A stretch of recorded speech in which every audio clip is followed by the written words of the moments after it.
Hi, I'm Lily, and to the millions of you who may be watching, stay tuned because in this video I will tell you why and how I started painting pictures as a hobby and all the things I had to do to sell them after I ran out of space to keep them.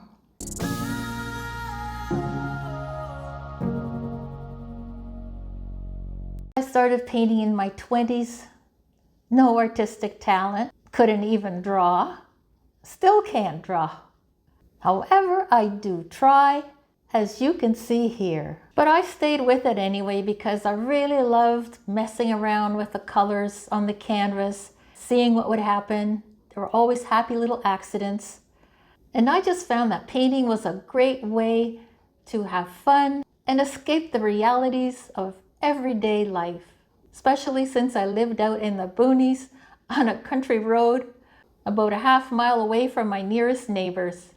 So I basically learned to paint by trial and error, and from these art instruction books I would get from a library where I had to drive at least 20 minutes each way. And guess what else? There was no internet. And the reason for that is because the internet hadn't even been invented yet. You're kidding, right? On June 2nd, 1995, this is what I wrote in my journal.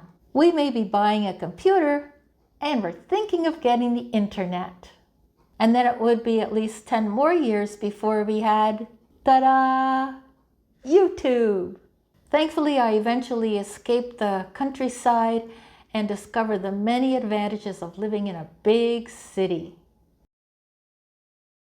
And that was one of the first things I did, visiting art galleries. I mean, there were so many of them.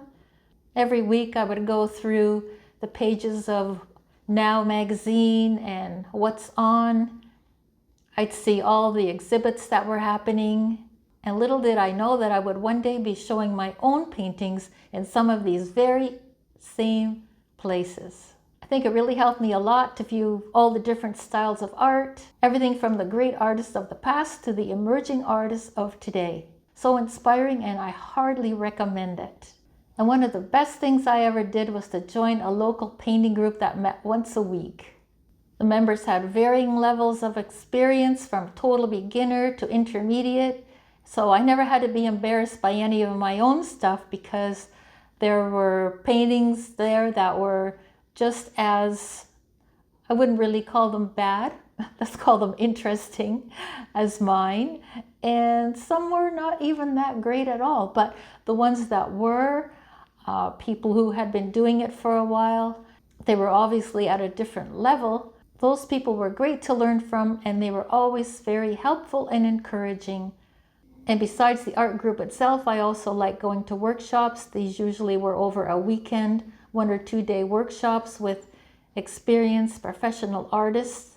And I'll never forget, one of the most exciting workshops I took was called Artis 9, the Pro Project. This is the pamphlet that was distributed for the show. And the 9 of us that were in the workshop got to exhibit our works at the Art Gallery of Ontario, in the Anne Tannenbaum Gallery, and the painting that I had on display actually sold. So that was really great. I will take a picture of this and put it at the end of this video because it has my artist statement, and I'll tell you more about artist statement later on in this video. I'll be right back. I'm just going to get something.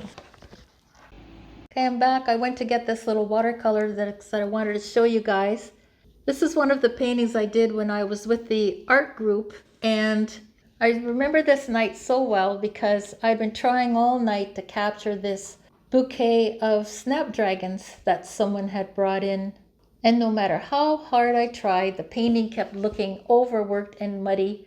So after about an hour, I was really ready to pack it in and give up. But the person painting next to me said, just give it one more shot. Loosen up and don't try so hard. It's supposed to be fun, remember? And that's what I'd forgotten. Painting as a hobby is supposed to be fun. That's why we do it. Fun and relaxation, right? I did what he suggested. 5 minutes later, I captured perfectly what I had been not able to do for the last hour. And that's my whole point of including this in the video, is to say, don't try so hard, don't take it so seriously, don't quit, and just relax and have fun. I don't know how many times I have to say that, but are we having fun yet? So it brings me to my next point, which is very important if you want to sell your paintings. If people can't see them, you won't sell them. And that's why it's very important to exhibit your paintings somewhere. Being a member of the painting group gave me a great opportunity to sell my paintings, not only at our annual group show, but we also exhibited in other places as well. I remember one time we held a Canada Day exhibit at the City Hall in Mississauga. We set up tables there, everybody brought their stuff, and it was a long day, but guess what? I won't make you guess, but this is something that I had totally forgotten about. Again, if it was not for this journal I kept, I would have totally forgotten about it. But July 1st, Saturday, July 1st, 1995, Canada Day, it says, was at City Hall from 8:45 to 5, setting up and exhibiting paintings with the Mississauga Art Society group. I was the only one of the 7 that sold anything, about 12 small paintings. 12! It was so much work carrying in all my heavy canvases, etc. I'll never take large stuff again. Anyway, so that was a very interesting read.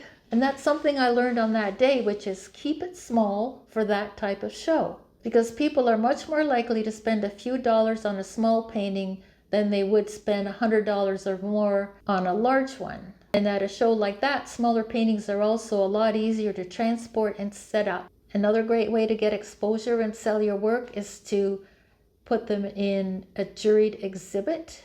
I had paintings accepted and both of my paintings sold. You may not get in the first time or the second time, but the thing is, you just have to try. If you do get accepted for a juried exhibit, even if your painting doesn't sell, it's still really good exposure. Okay, I'm almost at the end of this video now, and I'm going to end with a very important point. I mean, they've all been important, right? Which is self-promotion. There are more ways than ever to promote your art these days. So many things online are for free, like Facebook, X, LinkedIn, and of course our favorite, YouTube. But besides that, I think it's also very important to actually visit in person the places where you would like to exhibit at. But before you do that, I would suggest that you create for yourself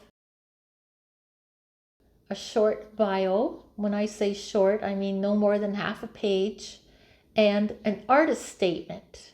Because any of these places where you want to exhibit, and plus potential buyers, they'd like to know a little bit more about you, why you do what you do, and a little bit about your art. So if you want to have a solo exhibit, like at a library, for example, be sure to take along your bio and your artist statement. I also use mine for the juried exhibits, and one time I even pitched to a local newspaper. I sent them my artist statement and my bio, and they actually did this little story on my painting. So there was another way that I got some exposure for my paintings, totally free.